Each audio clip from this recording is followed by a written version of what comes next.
Hi guys. So I have a friend who, when she got married, she didn't get pregnant in like the first 6 months, as expected by the typical African mother-in-law, father-in-law, or African family. And eventually she got pregnant. But before she got pregnant, she said to me that one day her mother-in-law called her and asked her. See, I'm Yoruba, and when some things are said to you in Yoruba, you are going to feel it in your soul. Her mother-in-law said to her that, let me say it in Yoruba first. She which means, is it that you don't want to get pregnant, or you're getting pregnant and you're having miscarriages? One. Then she said she went for a family function and she saw one of like a father-in-law figure, and when he saw her, the first thing he said was which translates into, our wife, don't you want to have kids for us? I mean, when she was telling me, I looked at her and I'm like, how did you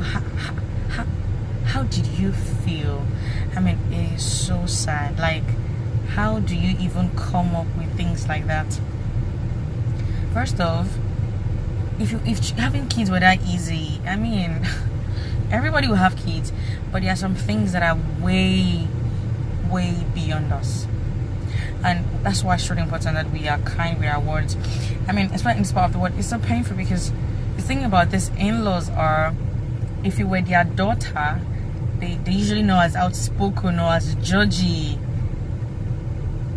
They're usually not as outspoken or as judgy about it, but when it comes to maybe their son's wife or they're usually very when I get like, they're usually very nosy and everything, forgetting that kids actually do come from God. So there's so many things that we cannot give ourselves, e.g. children. Even people that have kids are probably, even with people that have kids, so people have probably said to themselves, you know what, I just want to have a child, or I just want to have 2, or I just want to have 3. And then you hear people ask them, like, is it just 2 kids you're gonna have? Is it just 3? She conceal. And at the back of my head, I'm like, when these people make all these kind of suggestions, they go, and because of pressure, so many people like get pregnant and have like the 4th or like the 5th born, and I'm like, in all of this, you're not going to be a shareholder in this family, you're not going to be paying fees, you're not going to be buying diapers, you're not going to be doing any of those things. So if we keep saying people should have thick skins, but how long will they keep taking all of this insult and all of this shaming? Because it is very painful. I mean, it's one thing for you to think someone can do something because it's in their power, but something like having kids is definitely not in their power.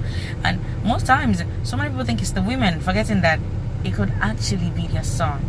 And sometimes everybody is fine, but how about you just be patient? You want a grandchild, you will get a grandchild at the couple's time, not at your own time. So really, aunties, uncles, in-laws, parents, you all should just be calm.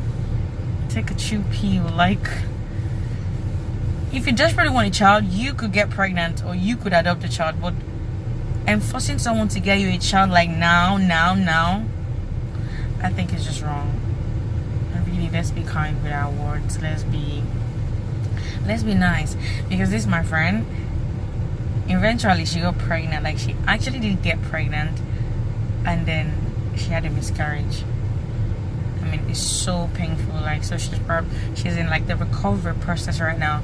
I wish I would, like, she's my, like, I wish her all the best, and I do hope that God is gonna answer our prayers and make her smile soon. Be kind with your words, be kind to people. You do not know what you're going through. You don't. Just be kind. Remember that kindness is indeed beautiful. Bye guys.